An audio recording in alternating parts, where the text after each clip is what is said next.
আর্জিকর কাণ্ডের ঘটনা নিয়ে এবার পথে শিল্পীরা, তারা রং তুলি হাতে নিয়ে তারা প্রতিবাদ জানানো, তারা যে কর্মসূচি এই মুহূর্তে ফাইন আর্টস একাডেমির সামনে তাদের এই কর্মসূচি রয়েছে। মা বোন সবার ক্ষেত্রে এই যে মেয়েটি ধর্ষিত হলো, হত্যা করা হলো যাকে, সে কিন্তু আমার আপনার বোন। দেখুন, আমি একজন শিল্পী নই, এখানে বাংলার বহু শিল্পী আছেন, বিভিন্ন প্রান্ত থেকে শিল্পীরা এসছেন এবং সাধারণ মানুষরা এসছেন। তো এটা আমাদের সত্যি সত্যি মানসিক অবস্থা খুব খারাপ। যেভাবে অত্যাচার করে আমাদের বোনটিকে খুন করা হয়েছে তার প্রতিবাদ না জানিয়ে আমরা বসে থাকতে পারলাম।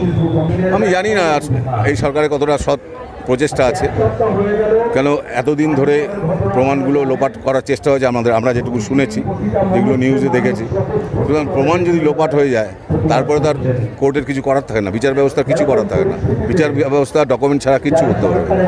সেটা দেখুন ঘটানো হয়েছে, তো বোঝাই যাচ্ছে। আবারও বলছি, এভিডেন্সগুলোকে ট্যাম্পার করার জন্য এগুলো ঘটানো হয়েছে, এটা সবাই বোঝে, আমরাও বুঝি, বাংলার প্রতিটি মানুষ বোঝে। আমি কখনো বিশ্বাস করি না অত মানুষের মধ্যে একদম কিছু গুন্ডা বদমাশ খুনি না হলে ওইভাবে হামলা চালাতে পারে। পরের পর ঘটনা, একটা ঘটনার জন্য বাঙালি এত উত্তপ্ত হয় না। আমাদের মনে রাখতে হবে, সারা ভারতবর্ষের স্বাধীনতা আন্দোলনে পশ্চিমবঙ্গ একমাত্র স্টেট যারা সারা ভারতবর্ষে যত স্বাধীনতা আন্দোলনকারী ছিল, শুধুমাত্র পশ্চিমবঙ্গে ততজন ছিল।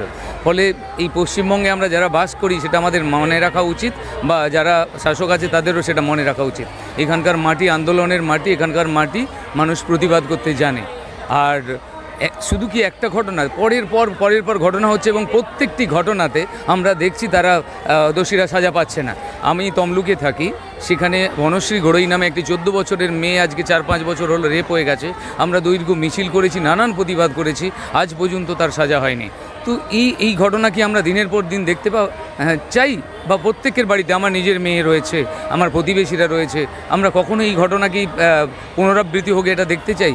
আর এর যদি সঠিকভাবে বিচার হতো, সঠিক সাজা হতো, তাহলে অন্তত দোষীরা ভয় পেত, মানুষ কখনোই কেউ এই অপরাধ করার সাহস দেখাতো না। কিন্তু সবাই জানে যে এখানে যা খুশি করা যায়, মানে যদি তারা সরকার পক্ষের সঙ্গে থাকে তাহলে নিশ্চিন্তে ছাড় পাওয়া যায়। তো এই অপরাধ তো ঘটতেই থাকবে। তো এর প্রতিবাদে প্রত্যেকটি জনগণকে নামা উচিত।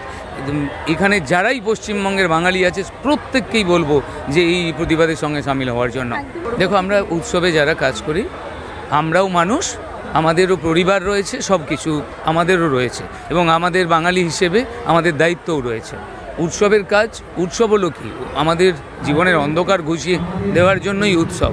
তো অন্ধকারগুলোকে উপেক্ষা করে তো আর আলো আসতে পারে না, অন্ধকারগুলোকে ঘোচানোর নামই তো আলো। যেখানে আজকে সারাদিন এতক্ষণ আপনি চারিদিকে কোথাও লাইট জ্বলতে দেখেছেন কি? কিন্তু এই যখনই সন্ধে হবে দেখবেন চারিদিকে লাইটটা চলে যাবে। অর্থাৎ অন্ধকারগুলোকে ঘোচানোর জন্যই আমাদের আলো। আর আজকের প্রতিবাদটাও সেই আলো, যে আলো আগামী দিনের অন্ধকার আসতে দেবে না বা হতে দেবে না। সেই আলোর জন্যই কিন্তু আজকের প্রতিবাদ। আমাদের কারো বিরুদ্ধে কোনো প্রতিবাদ নেই। সরকার তার দায়িত্ব পালন করুক, আমরা এইটুকুই প্রত্যাশা করি তাদের কাছে। আর না হলে এই আন্দোলন চলতে থাকবে।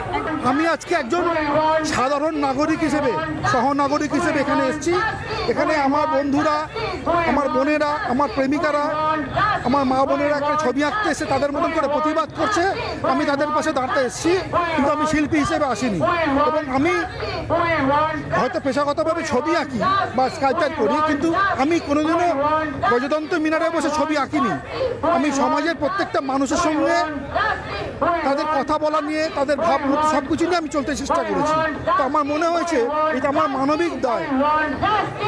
আমার যে বোন নৃশংসভাবে হত্যা হয়েছে তার আমরা জাস্টিস চাইছি, আমরা এইটুকুই চাইছি, আর কিছু চাই না।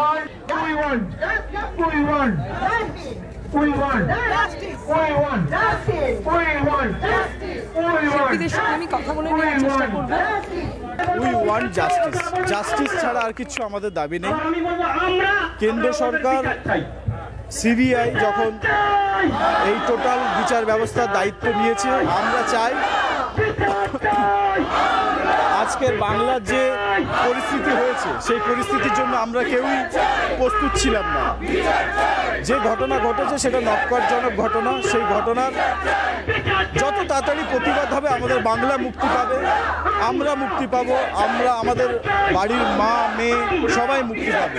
আমরা চাই খুব শিগগির এর একটা সুরাহ ঘটুক। নিশ্চয়ই কেন্দ্র সরকার এবং সিবিআই এর প্রতিকার করবে এই আশা করছি। হ্যাঁ, এটা আমার টোটাল একটা সময় একটা মেয়ে যখন যে যন্ত্রণা মারা গেছে সেই যন্ত্রণার একটা প্রতীকী ছবি এটা বলতে পারেন। সেই সময়ে যে যন্ত্রণা, যে এক্সপ্রেশন, যে কষ্টটা ওরও হয়েছিল সেই কষ্টের একটা সিম্বলিক ধরার চেষ্টা করেছে। দুঃখ, হ্যাঁ, এটা তো প্রকাশ করার জায়গা নেই যা অবস্থা আমাদের আছে। মানে কি বলবো আর, আজকে নারীরা সুরক্ষিত নয়। আমি বহু জায়গা বহু দেশ বিদেশ ঘুরে বেড়াচ্ছি এই ছবি নিয়ে। অন্যান্য দেশে দেখেছি মেয়েরা সত্যি খুব ভালো আছে। একমাত্র আমাদের রাজ্যে আমাদের অন্যান্য দেশ বা আমাদের ভারতবর্ষে কিছু কিছু স্টেটে এই ধরনের ঘটনা ঘটছে, তার মধ্যে আমাদের রাজ্যে বেশি হয়ে গেছে। বিদেশে যেটা আপনি বললেন বিভিন্ন জায়গায় যাচ্ছেন, বিদেশের মাটিতেও দেখা যাচ্ছে এই নিয়ে সরব তুলতে। হ্যাঁ, তারা তুলবেই, কারণ সেখানে যারা রয়েছে তারা তো আমাদের ভারতীয়রাই রয়েছে, সেই ভারতবাসীরা তো তুলবেই। এটা সে তুলতেই হবে তাদেরকে, কারণ তারা জানে যে আমাদের ভারতের মায়েরা যদি সুরক্ষিত না হয় তাহলে কিন্তু খুব সমস্যা হবে। সেই জন্যই তারা আমাদের জন্য তুলছে, এবং তারাও আমাদের ভারতের নাগরিক। তারা হয়তো সেখানে গিয়ে নাগরিকত্ব নিয়েছে, কিন্তু তারা তো আমাদেরই দেশেরই একজন, যে কোনোই হোক তারা নিয়েছে, তারা প্রতিবাদ করছে এবং করবে, এবং আমরাও চাই তারা প্রতিবাদ করুক। না হলে মুশকিল আছে, প্রতিবাদ করবে এবং আমরাও চাইছি সেটা প্রতিবাদ হোক। যারা বলতে চাইছে সেই ভাষাটা আমিও একটুখানি পরিষ্কারভাবে বুঝিয়ে দিতে চাই।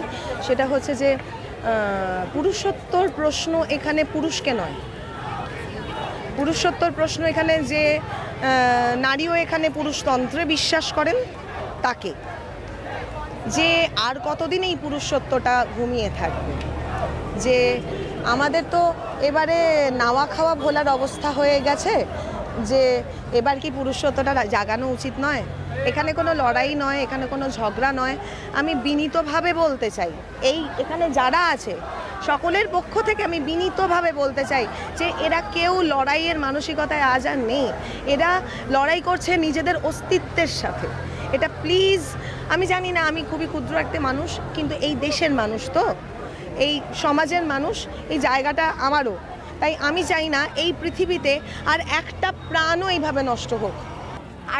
I'm not finding words, but after how many such more crimes, we will finally wake up and realize that this is not normal and this is not how it should be done. And the fact that how the state is taking care of it is the thing which we all need to look into, because we are the civil society. আমরাই তো ওদেরকে accountable hold করবো, না হলে কিভাবে, I don't know. And yes, 78th year of independence, but women are not free, and I don't think when they will be. একটাই কারণ, বিচার চাই। আজকে করে যে ঘটনা ঘটেছে, আমাদের প্রিয় বোনের সঙ্গে যা ঘটেছে, তার জন্য আমরা বিচার চাই। প্রশাসন যাবে চুপ করে রয়েছে, কিছু জানতে পারছি না, কোনোভাবেই কোনো কিছু কুলকিনারা হচ্ছে না, সেই বিচার চাই। জাস্টিস দিন।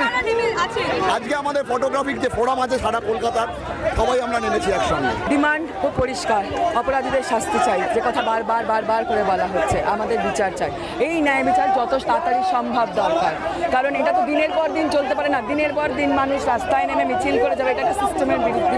আমাদেরকে বোঝাতে হবে যে রেপ মানে সেটা শাস্তি একেবারে হতেই হবে, নিশ্চিত করে এমন শাস্তি হতে হবে যেটা সেটা উদাহরণ হয়ে থাকে। আর এই মানে রেপের শাস্তি একেবারেই ক্যাপিটাল পানিশমেন্ট হওয়া উচিত, ঠিক আছে? 3 মাসের মধ্যে বা যত শীঘ্র সম্ভব ট্রায়াল হওয়া উচিত। এইগুলো মাথায় রেখেই আজকে আমরা জাস্টিস চাই এবং মেয়েদের সুরক্ষা চাই। আমাদের কলকাতায় সেফেস্ট সিটি ছিল, সেটা হয়নি। এই মুহূর্তে দেখতে পাচ্ছি তারা মোমবাতি হাতে নিয়ে তাদের মিছিল